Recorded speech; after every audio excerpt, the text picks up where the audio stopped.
Hey everyone, welcome back. Today, we're going to fundamentally shift how you view agreement, especially when you find yourself stuck in one of those incredibly tense, difficult conversations. You know the ones, right? Where you feel like you're just talking in circles, or maybe you win the argument, but the actual problem? Yeah, it's still sitting right there, completely unsolved.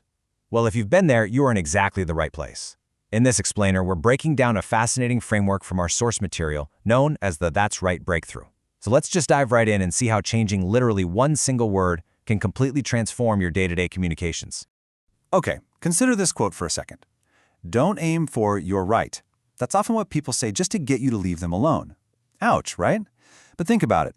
How many times have we just pushed and pushed in a discussion, laid out all of our brilliant, airtight logic, and then finally, the other person just sighs and goes, "Okay, you're right." Honestly, we usually take a little mental victory lap when we hear that, don't we? But we actually need to stop doing that. Because that phrase, it's a total trap. It's just a defensive shield. They aren't actually agreeing with you at all. They are literally just using those words to shut the whole interaction down so you'll walk away. It's an escape hatch, guys, not a breakthrough. So we need to totally reframe our ultimate goal here. We just established that hearing "you're right" is basically all about the other person aiming to end the conversation. It's essentially an act of dismissal. But hearing "that's right," now that is the actual gold standard. According to the framework we're exploring, "that's right" only happens when a person is feeling totally, 100% understood. It's not about them conceding to your brilliance. It's about them feeling validated in their own reality. We are completely tossing out the myth that "you're right" equals victory. The only genuine validation and, honestly, the only real connection happens when you can shift someone from just giving up to feeling completely heard. Let's ground this in a real-world scenario so you can see what I mean. Imagine we've got Mia and Sam. And Sam is just super frustrated. Now, Mia doesn't do what most of us do. She doesn't argue with him. She doesn't tell Sam why his frustration makes absolutely no logical sense, and she definitely doesn't try to force him to admit that she has the better point. Instead, Mia summarizes Sam's frustration so perfectly that Sam's natural, instinctive response is to just look at her and say, "That's right." Put yourself in Sam's shoes for just a second. You really only use that specific phrase, "that's right," when someone has completely nailed your perspective. You feel seen, you feel heard.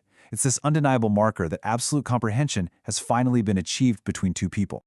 So how exactly do we get that kind of result? Well, the source material gives us this really clear 4-step tactical playbook. Step 1 is simply to listen. Step 2, label and summarize. Step 3, wait for "that's right." And then finally, Step 4 is to problem solve together. Now pay close attention to the specific order here because it's a real game changer. You absolutely cannot jump to Step 4 without clearing those first 3 hurdles. You just can't. So let's break these down a bit more. We start with the real heavy lifting, Steps 1 and 2. Listen, then label and summarize. Honestly, this is where the magic really happens. The absolute crucial rule here is that you aren't just passively letting words wash over you. You have to listen closely enough that you can actively label and perfectly summarize that person's feelings right back to them. You're basically acting as a human mirror.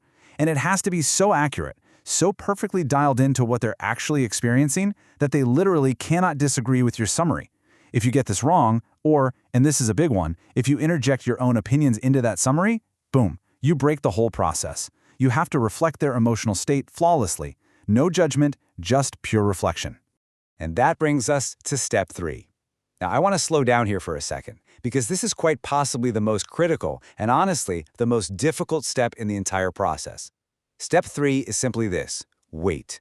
Just wait for "that's right." Once you've delivered that perfect summary of their feelings we just talked about, you have to stop talking.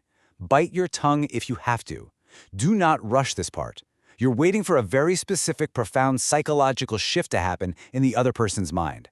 They actually need that physical space and silence to process your summary, to feel that immense relief of finally being understood, and then to voluntarily offer up those 2 magic words. If you get nervous and fill that silence with chatter, you ruin the breakthrough. You absolutely must wait. Okay, so once you finally hear it, once they say "that's right," we arrive at Step 4, real negotiation. This is the joint problem-solving phase. But here is the absolute kicker. This phase can only truly begin after a person feels perfectly understood. Hearing "that's right" is not the end of the conflict, okay? It's not the finish line. It is the starting line. It's the exact moment those invisible defensive shields finally drop and true, genuine collaboration actually becomes possible. Think about it. Before "that's right," you're really just 2 people talking at each other. But after "that's right," now you're 2 people working together, side by side, to solve a shared problem. we have definitely covered a lot of ground in this explainer today, looking at this incredibly focused, step-by-step framework for completely transforming our most difficult conversations. We've seen exactly how you're right is a trap, and why summarizing someone's feelings perfectly is the key to unlocking genuine collaboration. So, I want to leave you with this final thought. In your very next conflict, whether that's a high-stakes meeting at work, a spat with a friend, or an argument at home, will you settle for the easy, dismissive shield of "you're right"? Or will you do the heavy lifting, actively listen, summarize perfectly, and hold out for that true connection-building breakthrough of "that's right"? Well, the choice is entirely up to you. Thanks so much for joining me to unpack this today, and I'll see you next time.